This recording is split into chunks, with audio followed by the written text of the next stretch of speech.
Nós estamos chegando, ou na verdade chegamos, ao fim da nossa série no livro de Jonas. Hoje é o último capítulo, capítulo 4 de Jonas. Nós temos visto que não se trata apenas de uma história de um cara que foi engolido por uma baleia, Na verdade, a gente tem visto como esse livro, ele é cheio de camadas e cheio de lições, e como tudo aponta para Jesus.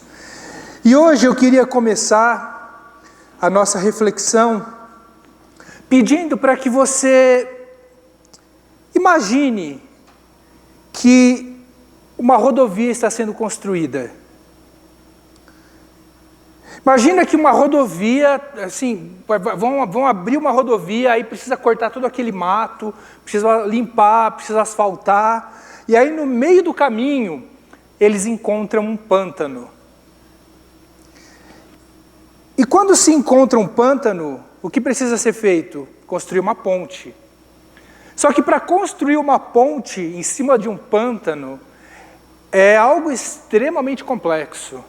Eu não sou engenheiro civil, mas a gente não precisa ser engenheiro civil para deduzir isso, Para construir uma ponte em cima de um pântano, os engenheiros precisam perfurar esse pântano até chegar no leito da rocha, para que quando chegar no leito da rocha, eles possam, portanto, colocar ali os alicerces, colocar as colunas que vão sustentar essa ponte. Mas alcançar o leito da rocha não é algo fácil.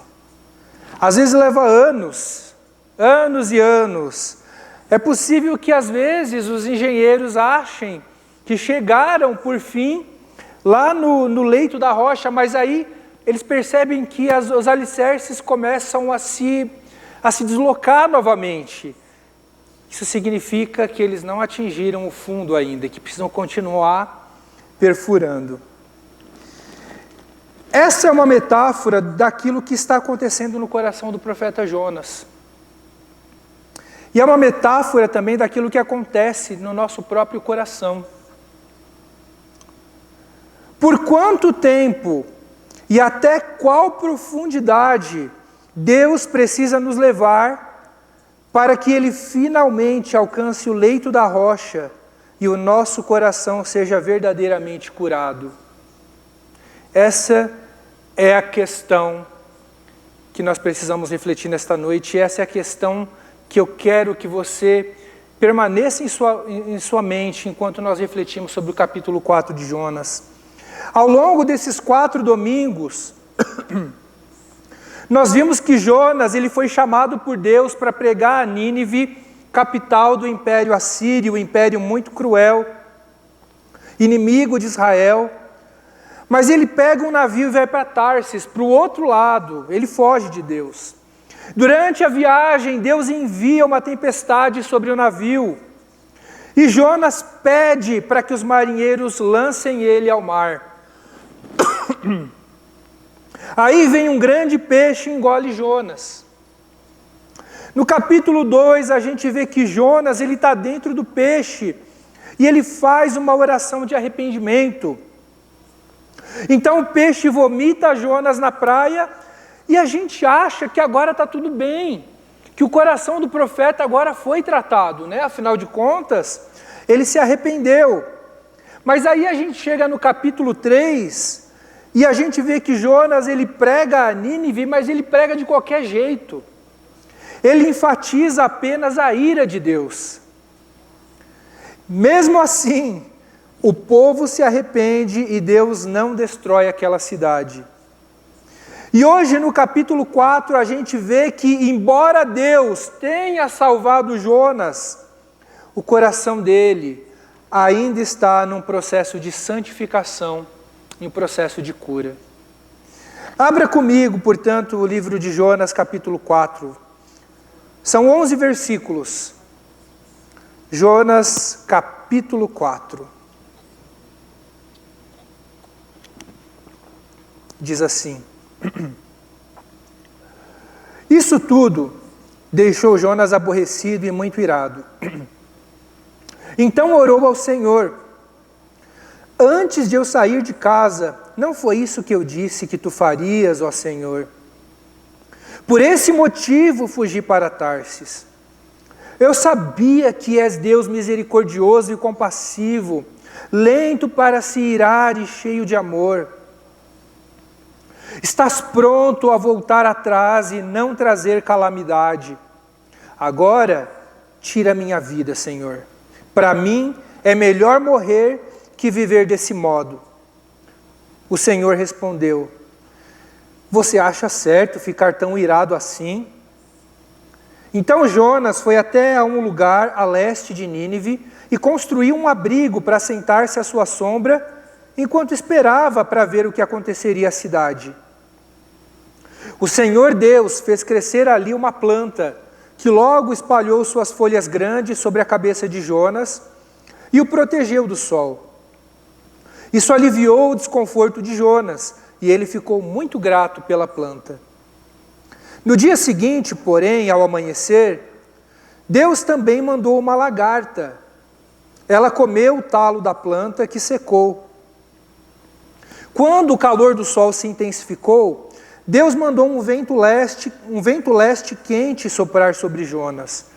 O sol bateu em sua cabeça até ele sentir-se tão fraco que desejou morrer. Para mim é melhor morrer que viver desse modo, disse ele. Deus perguntou a Jonas: você acha certo ficar tão irado por causa da planta? Jonas respondeu: sim, acho certo ficar tão irado a ponto de querer morrer. Então o Senhor disse: você tem compaixão de uma planta, embora não tenha feito coisa alguma para que ela crescesse. Ela depressa apareceu e depressa murchou. Nínive, porém, tem mais de 120 mil pessoas que não sabem decidir entre o certo e o errado, sem falar de muitos animais. Acaso não devo ter compaixão dessa grande cidade? Essa é a palavra do Senhor. Vamos orar. Pai, chegamos ao fim, ó Pai, desse livro tão maravilhoso que é o livro de Jonas, ó Deus. Te peço que, Senhor, mais uma vez fale ao nosso coração nesta noite, que o Senhor nos edifique, que o Teu Espírito fale conosco, ó Deus, e que o Senhor tire todas as distrações e preocupações do nosso coração, que possamos nos concentrar na Tua palavra, Pai. Fala conosco, Senhor, e que o Teu nome seja glorificado. Em nome de Jesus. Amém.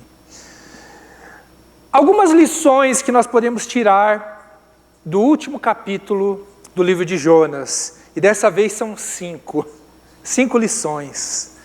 A primeira delas, que a gente pode tirar desse capítulo, é a seguinte: teologia sem compaixão é a coisa mais feia do mundo. Teologia sem compaixão é a coisa mais feia do mundo. Essa é uma frase de um apologista e de um missionário americano chamado Francis Schaeffer. Ele dizia muito isso, e a gente vê claramente isso acontecendo na história de Jonas. Jonas, ele está indignado com Deus pelo fato de ele ter manifestado misericórdia com Nínive. E só agora, nesse último capítulo do livro, no capítulo 4, a gente finalmente descobre o real motivo de Jonas ter fugido de Deus. Olha o que o versículo 2 diz, quando Jonas começa a orar. Olha o que Deus diz para Jonas.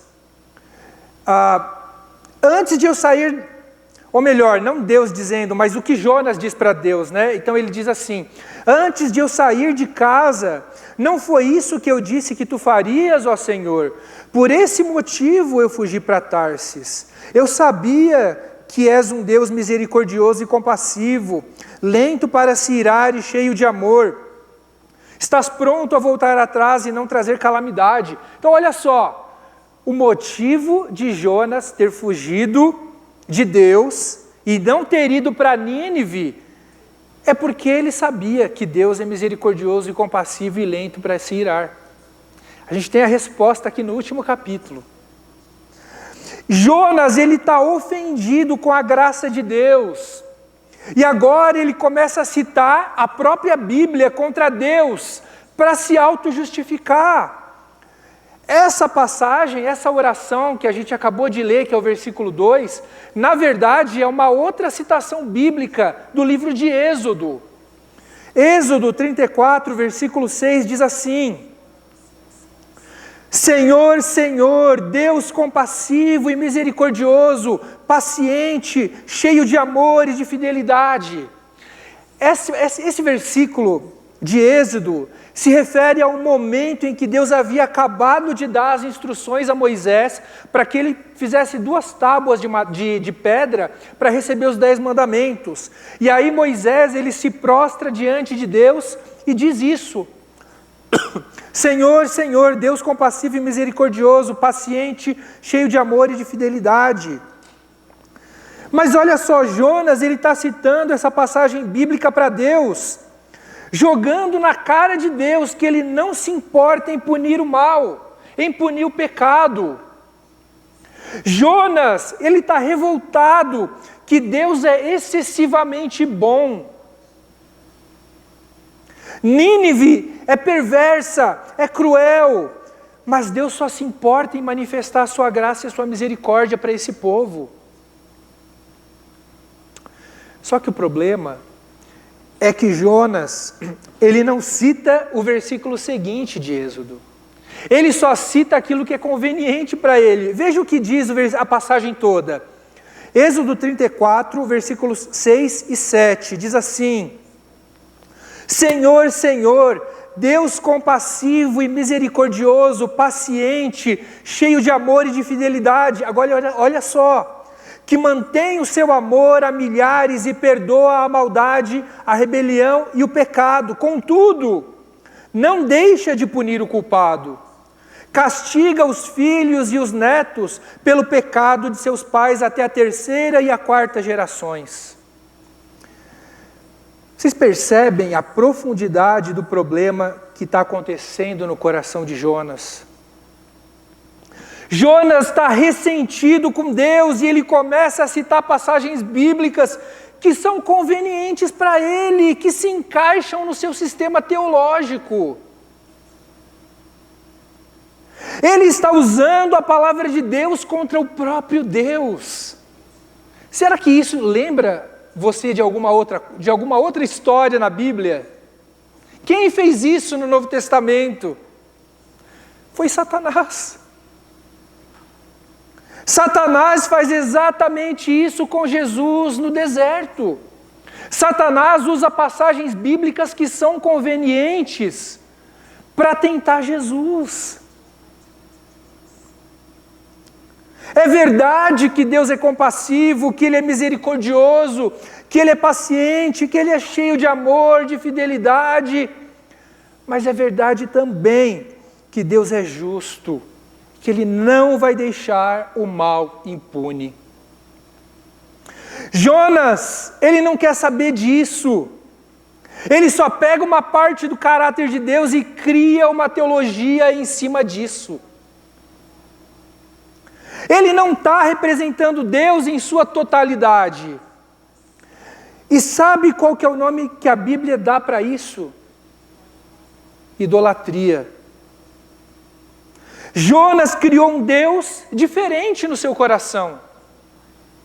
Jonas estava crendo em um Deus de coração mole, que não se importava com o mal de Nínive, e ao mesmo tempo ele só queria saber de um Deus irado, sem misericórdia.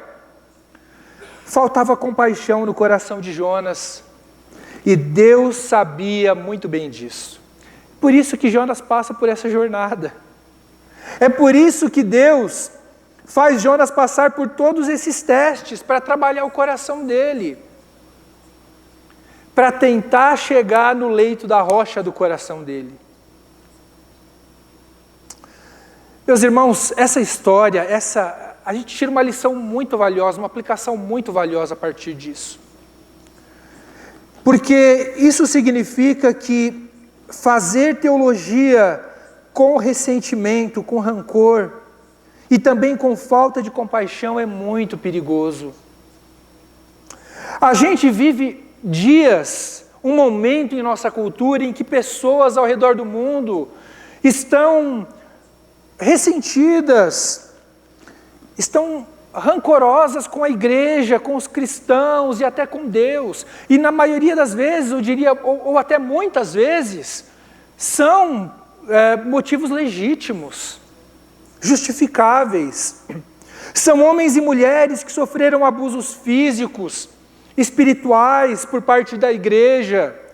Pessoas da comunidade LGBT, por exemplo, que sofreram desrespeito, sofreram mensagens de ódio por pessoas que se dizem seguidores de Jesus. Pessoas dentro da igreja que experimentaram racismo. Pessoas que ficaram indignadas com os bastidores do mundo evangélico, da sujeira política que acontece por trás das cortinas do mundo evangélico. São muitos os exemplos, são muitos os casos. Mas uma coisa que a gente nunca pode fazer é pegar o nosso rancor, pegar o nosso ressentimento e usar a Bíblia para criar uma teologia em torno disso. Para criar uma teologia que concorde com tudo que a gente pensa e nos colocar numa posição de superioridade às outras pessoas. Isso nunca a gente pode fazer. Pegar apenas uma parte de Deus, sem considerar o seu todo, e absolutizar essa parte é idolatria. Isso é idolatria. Usar a Bíblia de maneira conveniente para justificar os nossos pecados é idolatria. Ler a Bíblia com o único objetivo de mostrar para outras pessoas que nós estamos certos e que as outras pessoas estão erradas é demoníaco. A.W. Tozer dizia: o diabo é o melhor teólogo que qualquer um de nós, e no entanto, ele continua sendo o diabo. É por isso que fazer teologia sem compaixão também é prestar serviço ao diabo. Teologia que só pensa em abstrações, em complexidades, sem se importar com a aplicação prática disso no chão da vida, sem pensar na prática do amor ao próximo, não tem sentido. Hoje nós vemos pessoas utilizarem a Bíblia para justificar as maiores atrocidades possíveis, torcer para que seu inimigo morra e não receba a misericórdia de Deus. Não cabe na visão de mundo de um seguidor de Jesus. Amar mais a sua nação do que a salvação de outras pessoas do mundo e desejar que uma civilização inteira morra é idolatria, é demoníaco. Se pensamos mais em nós mesmos, mais em nosso país, mais em nossa comunidade, nosso gueto evangélico, mais em nossos interesses nacionais, familiares, eclesiásticos, do que a salvação e o bem-estar de outros povos, estamos caindo no mesmo pecado que Jonas. Jonas só se preocupava com ele e com a nação dele. Aquilo que a gente crê sobre Deus em nossa mente, a gente precisa sentir em nosso coração e na prática. Faltava isso no coração de Jonas. Jonas se preocupava mais com a teologia, com aquilo que ele cria, do que com o seu coração e aquilo que ele deveria sentir. Sabe por quê? Porque, meus irmãos, é mais fácil ser ortodoxo, ter uma boa teologia, do que ser amoroso. Essa é uma dura verdade que nós precisamos absorver em nossos próprios corações. Segunda lição: só Deus pode nos satisfazer plenamente. Só Deus pode nos satisfazer plenamente. Quando Jonas percebe que Deus não vai destruir aquela cidade, que Deus não vai destruir Nínive, o que ele pede? Ele pede para morrer. É uma situação muito irônica, muito engraçada até. Ele pede para Deus tirar a vida dele. Para ele era melhor morrer do que ver Deus estendendo sua misericórdia aos seus inimigos. Jonas, mais uma vez, está revelando o problema da idolatria no seu coração. Por quê? Porque ele não consegue continuar servindo a um Deus que não se encaixa nos seus desejos e nas suas vontades. Ele está ofendido porque Deus foi misericordioso com Nínive, e o fato de Nínive ter se arrependido significa para Jonas que o país inimigo de Israel continuaria sobrevivendo e poderia ser uma ameaça. Jonas amava mais seu próprio país do que o bem-estar do seu próximo. A gente viu em toda a história de Jonas como Deus foi misericordioso com ele. Desde o capítulo 1 a gente vê isso. Deus protegeu Jonas no navio durante a tempestade. Ele ficou dentro de um peixe por 3 dias e sobreviveu. Ele pôde pregar a Nínive, que é uma cidade inimiga, sem sofrer qualquer tipo de perigo. Jonas está experimentando a graça e a misericórdia de Deus todo o tempo. Mas ele não quer que Nínive, seu inimigo, experimente dessa mesma graça e dessa mesma misericórdia que ele está experimentando. Jonas poderia ter continuado em Nínive. Ele poderia ter ensinado mais sobre o Deus da aliança, Yahweh. Ele poderia ter ensinado aquele povo a como entrar em um relacionamento amoroso com ele, mas ele não faz isso. Ele só prega ira. E aí depois ele vai embora da cidade, vai para fora da cidade e ainda fica observando de longe. Ele ainda tem esperança de que Deus vai destruir aquela cidade. Mas não é isso que Deus faz. E agora Jonas quer morrer. Meus irmãos, se eu perco a vontade de viver, porque algo que eu desejo não se concretizou, a minha felicidade está depositada não em Deus, mas em um ídolo. Se eu perco o sentido da vida, porque algo que eu queria não aconteceu, eu não estou servindo a Deus, eu estou servindo aos meus desejos. E é muito fácil a gente criar expectativas irreais sobre Deus. É muito fácil. Uma teologia errada sobre Deus gera expectativas erradas sobre Deus. Pensa, por exemplo, na teologia da prosperidade. Uma teologia que diz que Deus nos fez para sermos felizes, por exemplo, e que basta fazermos tudo certinho, que as coisas vão dar certo. Deus vai nos abençoar, vai nos prosperar e vamos ser mais que vencedores. Uma teologia que está errada, mas quando as coisas ruins começam a acontecer, eu me decepciono. Eu me decepciono porque as minhas expectativas eram outras sobre Deus, por causa de uma teologia errada. As pessoas passam a ter uma crise de fé, perdem a razão de viver e muitas vezes até nem acreditam mais em Deus. A gente precisa nos perguntar quais são os alicerces do nosso coração. Onde está a nossa felicidade? No dinheiro? No sexo? Poder? Saúde? Casamento? Trabalho? Política?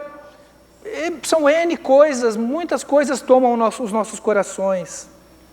Qual é a coisa que, se perdermos hoje, ou se for criticada, a gente vira uma fera e a gente perde o sentido da vida? A resposta a essa pergunta vai indicar o tipo de ídolo que está no nosso coração. Os ídolos prometem felicidade, mas é uma mentira. Eles prometem muitas coisas e não cumprem nada. O único que pode nos dar sentido, propósito e satisfação plena é Deus. Ele é quem deve ser o alicerce da nossa existência e nada mais. Se nós temos Deus, nós temos tudo. Terceira lição: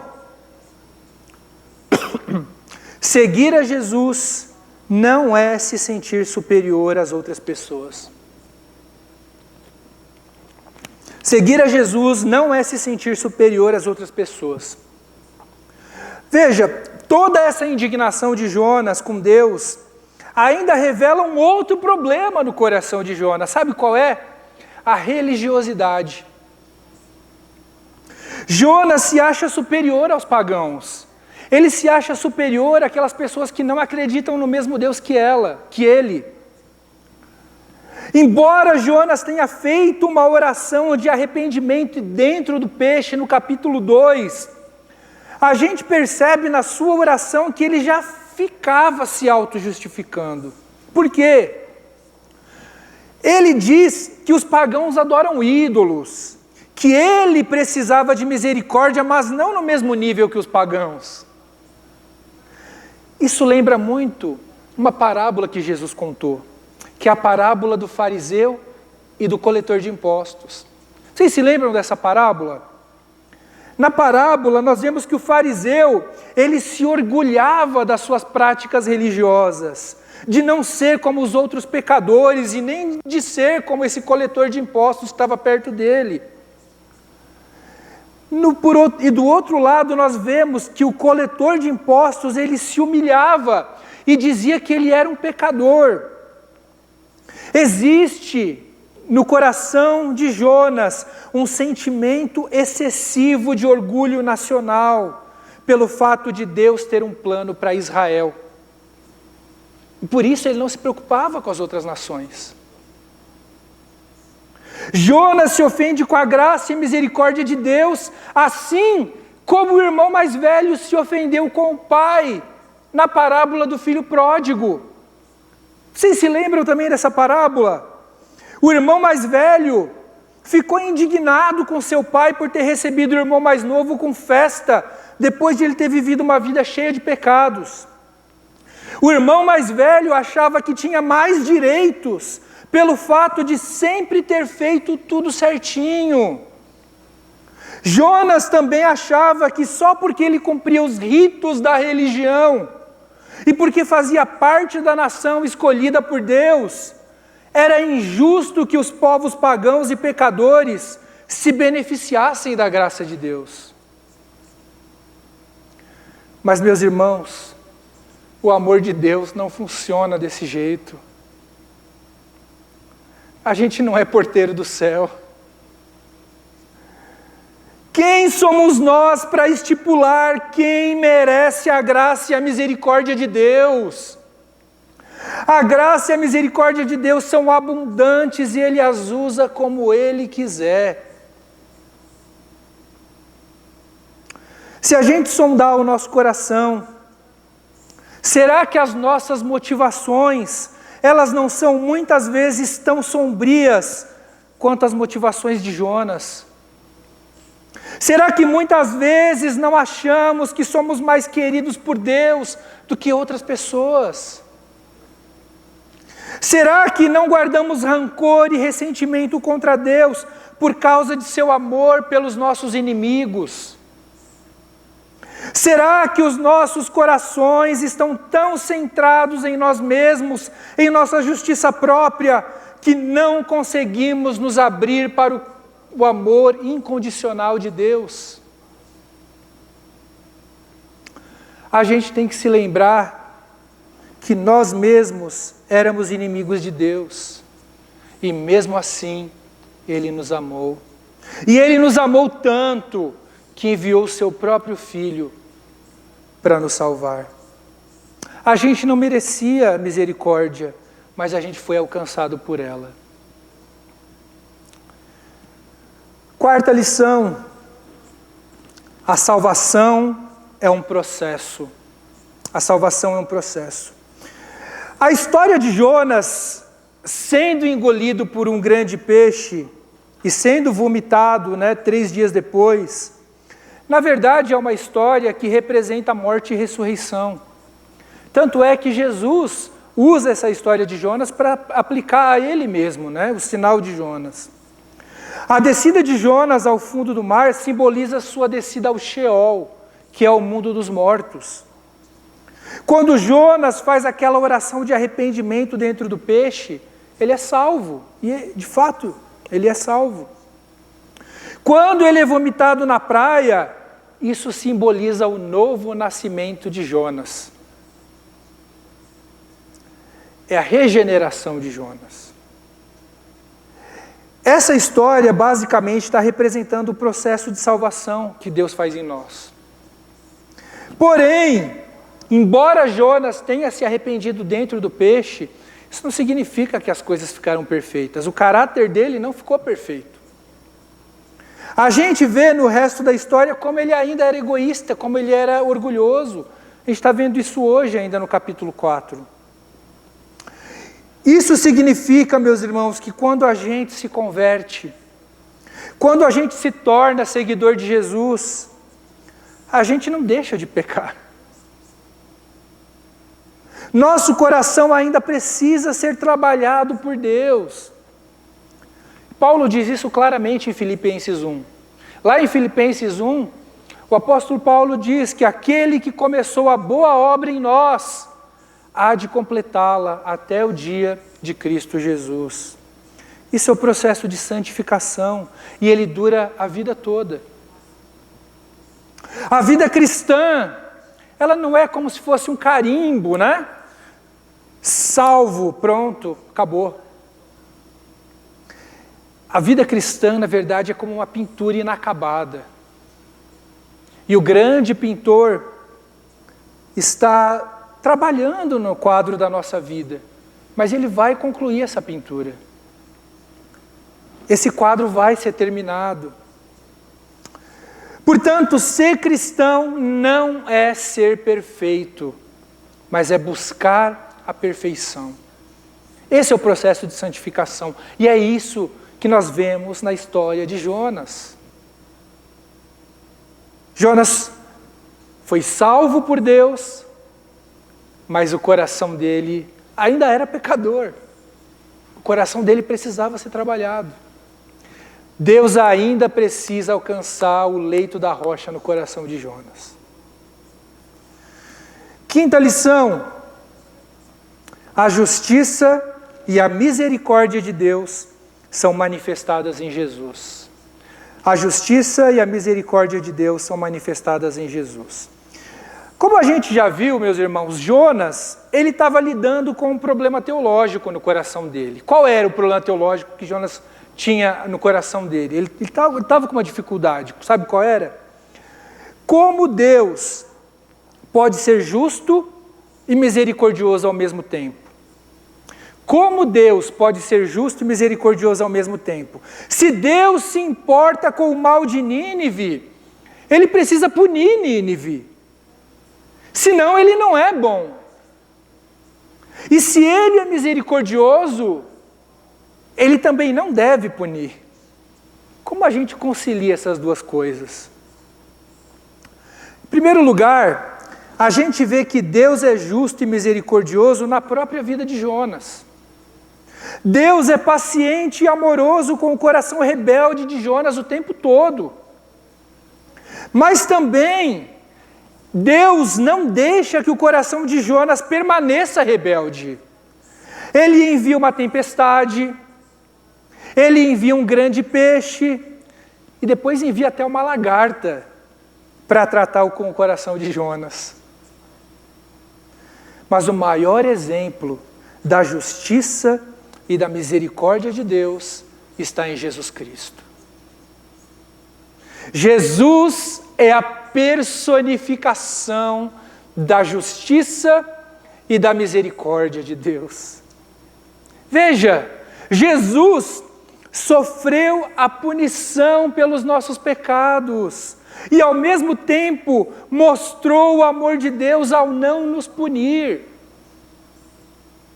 Nós merecíamos ser destruídos por Deus por causa da nossa maldade, mas a ira de Deus que deveria recair sobre nós foi colocada toda sobre Jesus.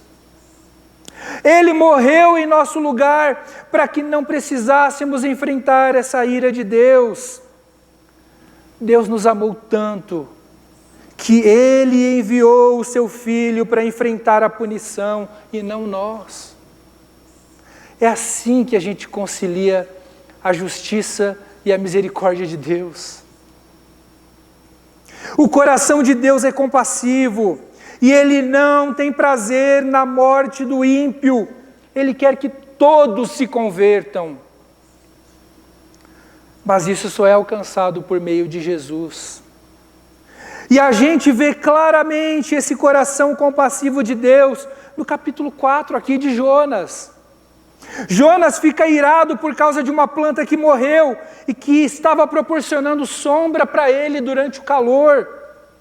E Deus diz a Jonas com toda a paciência do mundo: você tem compaixão de uma planta, embora não tenha feito coisa alguma para que ela crescesse. Ela depressa apareceu e depressa murchou.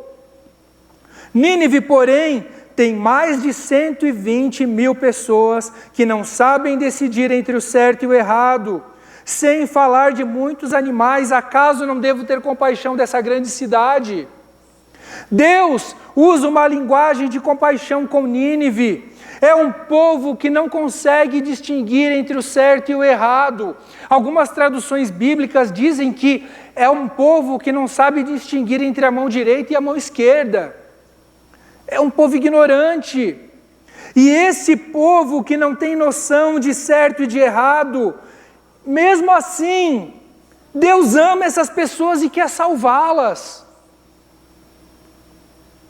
Jonas se irrita e chora pela planta que perdeu, mas Deus chora por pessoas que estão se perdendo. O coração de Deus é diferente do coração de Jonas e é diferente também do nosso coração. Qual é a nossa reação com pessoas que têm uma visão distorcida de Deus e da Bíblia, que não sabe distinguir entre certo e errado, de pessoas que praticam o mal? Jonas pregou a ira de Deus contra Nínive, saiu da cidade e ficou à distância, esperando que a cidade fosse destruída. Mas nos evangelhos, a gente vê que o nosso Senhor Jesus Cristo, quando Ele estava diante de uma outra cidade, que é Jerusalém, o que Ele fez? Ele chorou por aquela cidade, porque sabia que eles não reconheceriam Ele como Messias. Esse é o coração do nosso Deus. É por isso que Jesus é maior que Jonas. E quando Jesus estava sendo crucificado, Jesus pediu ao Pai que os perdoassem porque eles não sabiam o que faziam. Eles não, em outras palavras, eles não sabiam distinguir a mão direita da mão esquerda. Se Jonas estivesse lá diante da cruz, certamente ele teria pedido a morte desses homens também. Certamente nós teríamos pedido a morte desses homens também. Mas Jesus manifesta compaixão. E é por isso que Jesus é maior do que Jonas. Nosso coração se parece mais com o coração de Jonas ou com o coração de Jesus. Nós precisamos pedir a Deus que nos dê um coração amoroso em relação ao nosso próximo, assim como Jesus. Precisamos nos lembrar que nós merecíamos a morte do mesmo jeito que o nosso inimigo, mas Jesus nos salvou da ira de Deus. E o livro de Jonas, meus irmãos, ele não termina do jeito que a gente talvez gostaria. Termina, como a gente diz em inglês, com aquele cliffhanging, né? Com aquela pergunta inquietante: será que eu não deveria ter compaixão dessa cidade? Não termina com um desfecho satisfatório, redondinho. A gente fica sem saber o que aconteceu com o coração do Jonas. A gente não sabe o que aconteceu, mas é justamente nesse final em aberto que está a beleza do livro de Jonas. É como se fosse aquele filme que você assiste, sabe aquele filme que você assiste e tem um final que deixa você pensando e um final ambíguo que você fica interpretando qual é o final da história? É mais ou menos isso que está acontecendo com o livro de Jonas. Será que Deus não deveria ter compaixão de Nínive? No fim das contas, Deus não está fazendo essa pergunta a Jonas, Ele está fazendo essa pergunta para nós. O ponto não é o que Jonas aprendeu com isso. O ponto é o que nós aprendemos com isso. No final das contas, o livro de Jonas não é sobre a história de Jonas. O livro de Jonas é sobre a nossa história, sobre o nosso coração. A graça de Deus te escandaliza? A graça de Deus te ofende quando Ele alcança pessoas que você odeia? Por quanto tempo e até qual profundidade Deus precisa nos levar para que Ele finalmente alcance o leito da rocha e o nosso coração seja verdadeiramente curado? Essas são as perguntas inquietantes que nós precisamos levar ao nosso coração. Vamos orar. Ó Deus, tem misericórdia, Senhor, do nosso coração. O nosso coração é como o coração de Jonas. Esse livro não é sobre Jonas, Senhor, é sobre nós. Esse livro, Senhor, chega até o âmago do nosso coração e expõe as motivações mais sombrias que nós temos sobre o Senhor e sobre o nosso próximo, Senhor. Ó Deus, ajuda-nos a amar as pessoas como Jesus amou. Ajuda-nos a ter um coração compassivo, Senhor, como o Senhor tem. Tira todo orgulho do nosso coração, toda religiosidade, ó Deus. Transforma o nosso coração, Senhor. Faz uma obra, Pai. E que a gente, toda vez que a gente ler esse livro de Jonas, a gente possa se lembrar que é sobre nós. Que a gente possa trocar o nome de Jonas pelo nosso.